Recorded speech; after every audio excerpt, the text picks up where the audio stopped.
இது ஃபர்ஸ்ட் மலேசியாவின் செய்திகள் உங்களுக்காக.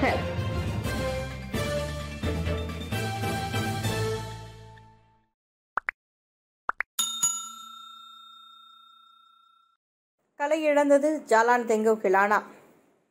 நாட்டின் தீபகற்பத்தில் பெரும்பாலான மாநிலங்களில் PKPP எனப்படும் நிபந்தனைக்குரிய நடமாட்ட கட்டுப்பாட்டு உத்தரவு அமல்படுத்தப்பட்டிருந்தாலும் இவ்வாண்டு தீபாவளியை கொண்டாட்டத்திற்கு அது ஒரு தடையாக அமையாது.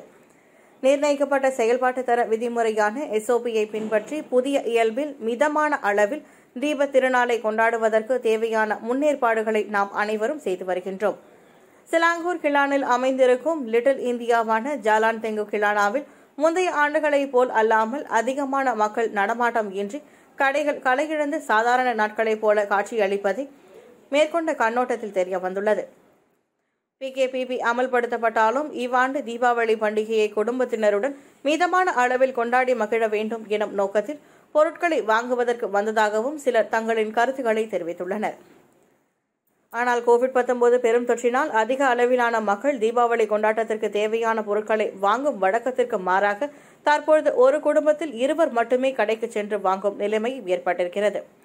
ஜாலான் தெங்கு கிளானாவிற்கு வரும் பொதுமக்கள் SOPயை பின்பற்றி சுவாச கவசங்களை அணிந்து தொடுகை இடைவெளியை பின்பற்றி தங்களுக்கு தேவையான புத்தாடைகள், அலங்கார பொருட்கள் மற்றும் பலகாரங்களை வாங்குவதை காண முடிந்தது.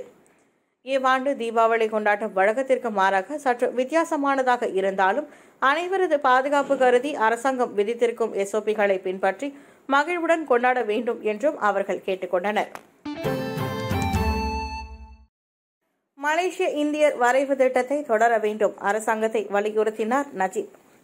பக்கத்தான் ஹரப்பான் ஆட்சியின் போது கைவிடப்பட்ட மலேசியன் இந்தியன் ப்ளூ பிரிண்ட் எனப்படும் மலேசிய இந்தியர் வரைவு திட்டத்தை தற்போதைய அரசாங்கம் தொடர வேண்டும் என முன்னாள் பிரதமர் Dato Sri Najib Tun Razak கேட்டுக்கொண்டார். 2021ஆம் ஆண்டுக்கான வரவு செலவு திட்டத்தில் இந்திய சீன சமூகத்துக்கான ஒதுக்கீடுகள் தெளிவாக குறிப்பிடப்படவில்லை எனவும் அவ்வாறு ஒதுக்கீடுகள் இல்லை எனில் அதை அதிகரிக்கும்படியும் அவர் வலியுறுத்தினார். நிதி ஒதுக்கீட்டில் அனைத்து இன மக்களையும் இணைத்துக் கொண்டால்தான் தங்கள் நலன் பேணும் ஒரு சிறந்த திட்டமாக 2021 வரவு செலவு திட்டத்தை மக்கள் பார்ப்பார்கள் என டத்தோ ஸ்ரீ நஜீப் குறிப்பிட்டார். நேற்று மக்களவையின் விவாதத்தின் போது மலாய்க்காரர் அல்லாதவர்களுக்கான ஒதுக்கீடுகள் அதிகரிக்கப்பட வேண்டும் என BNBBC தேசிய முன்னணி நாடாளுமன்ற சபையின் தலைவருமான டத்தோ ஸ்ரீ நஜீப் வலியுறுத்தியிருந்தார். தமது ஓய்வூதியத்தை 10 விழுக்காடு குறைக்க மகாதீர் முன்வந்தார். வருமானத்தை இழந்தவர்களின் சுமையை குறைப்பதற்காக தமது ஓய்வூதிய தொகையில் 10 விழுக்காடு குறைத்துக் கொள்வதற்கு டாக்டர் மகாதீர் முன்வந்தார். அதோடு அமைச்சர்களுக்கான சம்பளத்தை குறைக்கும்படி அவர் ஆலோசனை தெரிவித்தார். ஒவ்வொரு முறை தாம் பிரதமராக பதவி ஏற்ற போது முதலில் தமது சம்பளத்தை குறைக்க வேண்டும், அமைச்சர்கள், துணை அமைச்சர்கள் மற்றும் அரசாங்கத்தின் இதர உயர் அதிகாரிகளின் சம்பளத்தை குறைக்க வேண்டும் என்பதுதான் தமது முதல் தீர்மானமாக இருந்தது என அவர் கூறினார். முன்பு பெரிய அளவில் பொருளாதார பிரச்சினை இல்லை, சம்பளம் பல மடங்கு உயர்ந்தது. ஆனால் தற்பொழுது பொருளாதார நெருக்கடியால் பலர் வருமானம் இழந்துள்ளனர். அரசாங்கத்தில் சம்பளம் வாங்குபவர்கள் சம்பள குறைப்பு அனுபவத்தை எதிர்நோக்கியிருக்கவில்லை. பாதுகாப்பான வேலையில் இருப்பவர்கள் தங்களது சம்பளத்தை 10 விழுக்காடு குறைத்துக் கொள்வது பொருத்தமானதாக இருக்கும். இவர்கள் 10 விழுக்காடு சம்பளத்தை குறைத்துவிட்டால் அதனை குறைந்த வருமானம் பெறுவோருக்கு வழங்க முடியும் என டாக்டர் மகாதீர் தெரிவித்தார். ஜொகூர் முழுமையிலும் CMCO தேவையில்லை, ஜொகூர் மந்திரி பெசார். CMCO எனப்படும் நிபந்தனையுடன் கூடிய நடமாட்ட கட்டுப்பாட்டு ஆணை சிவப்பு எச்சரிக்கை மண்டல பகுதியில் மட்டுமே அமல்படுத்தப்பட்டால் போதுமானது என ஜொகூர் மாநில அரசாங்கம் ஆலோசனை தெரிவித்துள்ளது. மாநிலத்தின் அனைத்து பகுதியிலும் CMCO அமல்படுத்தப்பட வேண்டியது இல்லை என மந்திரி புசார் டத்தோ ஹஸ்னி முகமது தெரிவித்தார். நேற்று தாம் தலைமையேற்ற மாநில பாதுகாப்பு மன்றம் மீதான சிறப்பு கூட்டத்தில் இந்த பரிந்துரையை கூட்டரசு அரசாங்கம் பரிசீலிக்க வேண்டும் என கேட்டுக்கொண்டதாகவும் அவர் கூறினார்.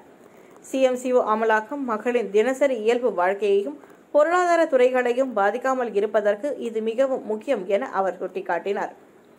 CMCO ஆணை திங்கட்கிழமை முதல் ஜொகூர் மாநிலத்திலும் முழுமையாக அமல்படுத்தப்பட்டுள்ளது. அதோடு சிங்கப்பூருக்கான 3வது கட்ட பயண ஏற்பாடுகளை தொடங்குவதற்கு கூட்டரசு அரசாங்கத்திடம் SOP எனப்படும் நிர்ணயிக்கப்பட்ட சீரான விதிமுறைகளையும் அரசாங்கம் பரிந்துரைக்கும் என்று அவர் கூறினார். மேலும் PCA ஏற்பாட்டின் கீழ் சிங்கப்பூரில் இருந்து நாடு திரும்பும் மலேசியர்களுக்காக தனித்திருக்கும் கால அவகாசம் 7 நாட்களாக குறைக்கப்பட்டு வீடுகளிலேயே தனித்திருப்பதற்கான ஆலோசனையும் நேற்றைய கூட்டத்தில் ஜொஹூர் முன்மொழிந்திருப்பதாகவும் ஹஸ்னி முகமது கூறினார்.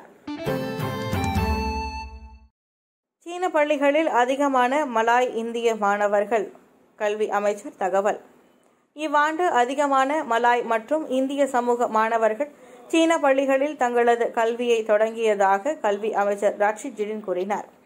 2010ஆம் ஆண்டு சீன தொடக்க பள்ளிகளில் 1.67 விழுக்காடாக இருந்த இந்திய மாணவர்களின் எண்ணிக்கை இந்த ஆண்டு 2.75 விழுக்காடாக உயர்ந்தது. 2010ஆம் ஆண்டில் சீன பள்ளிகளில் 9.15 விழுக்காடாக இருந்த மலாய்க்கார மாணவர்களின் எண்ணிக்கை இந்த ஆண்டில் 15.33 விழுக்காடு அதிகரித்ததாக நாடாளுமன்றத்தில் எழுத்துப்பூர்வமாக வழங்கிய பதிலில் ரஷீத் ஜிடின் கூறினார். அதோடு சீன தொடக்க பள்ளிகளில் 2010ஆம் ஆண்டு 88.16 விழுக்காடாக இருந்த சீன மாணவர்களின் எண்ணிக்கை இவ்வாண்டு 80.25 விழுக்காடு குறைந்ததாக பகதான் அரபான் செத்தியாவாங்சான் நாடாளுமன்ற உறுப்பினர் நிக் நஸ்மி அகமது எழுப்பிய கேள்விக்கு பதில் அளித்தபோது ரஷீத் ஜிடின் தெரிவித்தார். இதனிடையே தேசிய பள்ளிகளில் இந்திய மாணவர்களின் எண்ணிக்கை கடந்த 10 ஆண்டுகளில் 3.15 விழுக்காட்டில் இருந்து 2.63 விழுக்காடாக குறைந்துள்ளது. கடந்த 10 ஆண்டுகளில் தேசிய பள்ளிகளில் சீன மாணவர்களின் எண்ணிக்கை 1.17 விழுக்காட்டில் இருந்து 0.73 விழுக்காடாக குறைந்ததாக கல்வி அமைச்சர் கூறினார். தமிழ் பள்ளிகளில் 99 விழுக்காடு இந்திய மாணவர்கள் பயின்ற போதிலும் அங்கு 1 விழுக்காட்டிற்கு குறைவான மற்ற இன மாணவர்களும் பயில்வதாக ரஷீத் ஜிடின் தெரிவித்தார். கொள்ளையிடச் சென்ற வீட்டின் கூரையில் இருந்து விழுந்த திருடன் போலீஸ் கைது. தாமன்டாயாவில் வீடு புகுந்து திருட முயன்ற ஆடவன் அந்த வீட்டின் கூரை மீதில் இருந்து விழுந்து காயமடைந்தான். நேற்று முன்தினம் அதிகாலை மணி 2 அளவில் வீட்டின் கூரையில் இருந்து விழுந்த 28 வயதுடைய ஆடவனை போலீசார் கைது செய்தனர். கூரையின் மீது சந்தேகிக்கும் வகையில் நபர் ஒருவர் இருந்ததைக் கண்டு சம்பந்தப்பட்ட வீடமைப்பு பகுதியைச் சேர்ந்தவர் தாமான் செத்தியா இந்தா போலீஸ் நிலையத்திற்கு தகவல் கொடுத்ததாக தென் ஜொகூர் பாரு மாவட்ட போலீஸ் தலைவர் துணை ஆணையர் முகமது ஃபட்சிலி முகமது சைன் தெரிவித்தார். சம்பவ இடத்திற்கு விரைந்த போலீசார் வீட்டின் கூரையின் மீது திருடன் இருப்பதை கண்டனர். கீழே விழுந்த அவனை பின்னர் கைது செய்ததாக முகமது ஃபட்சிலி அறிக்கையின் வாயிலாக தெரிவித்தார். ஆடவன் ஒருவன் வீடொன்றின் கூரையின் மீது ஏறி கீழே விழுந்த சம்பவம் அடங்கிய 46 வினாடி காணொளி நேற்று தொடங்கி சமூக ஊடகங்களில் பரவலாகி வருகிறது. உள்நாட்டு பழங்களின் விலை கிடுகிடுவென உயர்வு, மக்கள் அதிர்ச்சி. உள்நாட்டு பழங்களின் விலை அளவுக்கு அதிகமாக உயர்ந்திருப்பது குறித்து மக்கள் அதிர்ச்சி அடைந்துள்ளனர். அதுவும் தீபாவளி பெருநாள் கொண்டாடப்படும் இவ்வேளையில் வாழைப்பழங்கள் மற்றும் பப்பாளி பழங்களின் விலை 1 கிலோவுக்கு 2 வெள்ளி வரை உயர்ந்திருப்பது மக்களிடையே பெரும் ஏமாற்றத்தை ஏற்படுத்தியுள்ளது. காலமாகவே இந்திய சமூகத்தின் பெருநாட்களிலும் ஆலயங்களில் நடைபெறும் சிறப்பு பூஜைகள் மற்றும் திருமணம் போன்ற நிகழ்வுகளில் வாழைப்பழம் முக்கியத்துவம் வாய்ந்த பழமாக திகழ்ந்து வருகிறது. வாழைப்பழம் 1 கிலோவுக்கு 1 வெள்ளியில் இருந்து 2 வெள்ளியாக உயர்ந்துள்ளது. ரஸ்தாளி வாழைப்பழம் முன்பு 1 கிலோவுக்கு 5 வெள்ளியாக விற்பனை செய்யப்பட்டது. இப்போது இதன் விலை 1 கிலோவுக்கு 2 வெள்ளி வரை உயர்ந்து 1 கிலோ 7 வெள்ளியாக விற்கப்படுவதாக கிள்ளானைச் சேர்ந்த கண்ணன் தெரிவித்தார். செவ்வாழை, பூவன் வாழைப்பழம், பலகாரங்கள் செய்வதற்கு பயன்படுத்தப்படும் கற்பூரவள்ளி வாழைப்பழம் உட்பட பல வகையான வாழைப்பழங்களின் விலைகள் உயர்ந்துள்ளன. மதியம் 3 மணி தொடங்கி நீர் விநியோகம் வழக்க நிலைக்கு திரும்பும் ஏர் சிலாங்கூர். சிலாங்கூரில் நேற்று மாலை மணி 6 தொடங்கி நீர் விநியோகம் பாதிக்கப்பட்ட பகுதிகளில் இன்று மதியம் 1 மணி முதல் தொடங்கி கட்டம் கட்டமாக நீர் விநியோகத்தை பெறுவார்கள். சம்பந்தப்பட்ட நீர் சுத்திகரிப்பு ஆலைகளில் நீரின் தரம் பயன்பாட்டுக்கு பாதுகாப்பானதாக இருப்பது உறுதி செய்யப்பட்டிருப்பதாக ஏர் சிலாங்கூர் நிறுவனம் அறிக்கை வாயிலாக தெரிவித்தது. மக்கள் குடியிருக்கும் பகுதியை பொறுத்து நீர் விநியோகம் வழக்கம் நிலைக்கு திரும்பும் நேரம் மாறுபடும் எனவும் அந்நிறுவனம் குறிப்பிட்டது. இதனிடையே நேற்று மாநில மந்திரி பெசார் அமீருடன் ஷாரி இம்முறை ஆற்று நீர் மாசடைந்ததற்கு சதிநாச வேலை காரணமாக இருக்கலாம் என கூறியிருந்தார். மாநில அரசாங்கம் மேற்கொண்டிருக்கும் கடுமையான நடவடிக்கையின் மீது அதிருப்தி கொண்ட தரப்பினர் வேண்டுமென்றே சிலாங்கூர் ஆற்றை மாசடைட செய்திருக்கலாம் என்று சந்தேகிப்பதாக அவர் தெரிவித்தார். இச்சம்பவம் அதிகாரிகளின் கண்காணிப்பு நேரத்திற்கு பின்னர் நிகழ்ந்துள்ளது. எனவே சம்பந்தப்பட்ட பொறுப்பற்ற தரப்பினர் அமலாக்க தரப்பினரின் கண்காணிப்பு நேரத்தை நன்கறிந்து வைத்திருப்பதாக தமது தரப்பு நம்புவதாக அவர் குறிப்பிட்டார். 2 இயக்குநர்கள் உட்பட 4 1 வார தடுப்பு காவல். நேற்று சிலாங்கூர் ஆற்று நீர் மாசடைந்த சம்பவம் தொடர்பில் சாலை கட்டுமான நிறுவனம் ஒன்றின் 2 இயக்குநர்கள் உட்பட 4 விசாரணைக்காக இன்று தொடங்கி 7 தினங்களுக்கு தடுத்து வைக்கப்பட்டனர். அந்த 4 தடுப்பு காவலில் வைப்பதற்கான அனுமதி இன்று காலை செலாயாங் மேஜிஸ்ட்ரேட் நீதிமன்றத்தில் இருந்து பெறப்பட்டது. முன்னதாக அந்த 4 நேற்றிரவு முதல் இன்று அதிகாலை வரையிலான நேரத்தில் போலீசார் கைது செய்தனர்.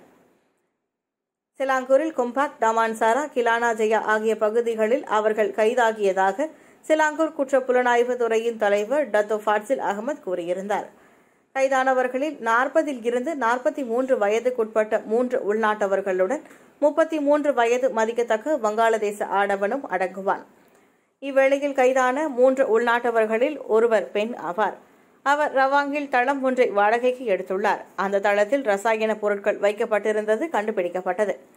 அந்த தளத்தில் உள்ள கழிவு நீர்த்துளையில் ரசாயன கழிவு கொட்டப்பட்டு அங்கிருந்து மக்களின் பயன்பாட்டுக்கு ஆதாரமாக இருக்கும் ஆற்றில் ஆபத்தான கழிவு கலந்ததாக நம்பப்படுகிறது.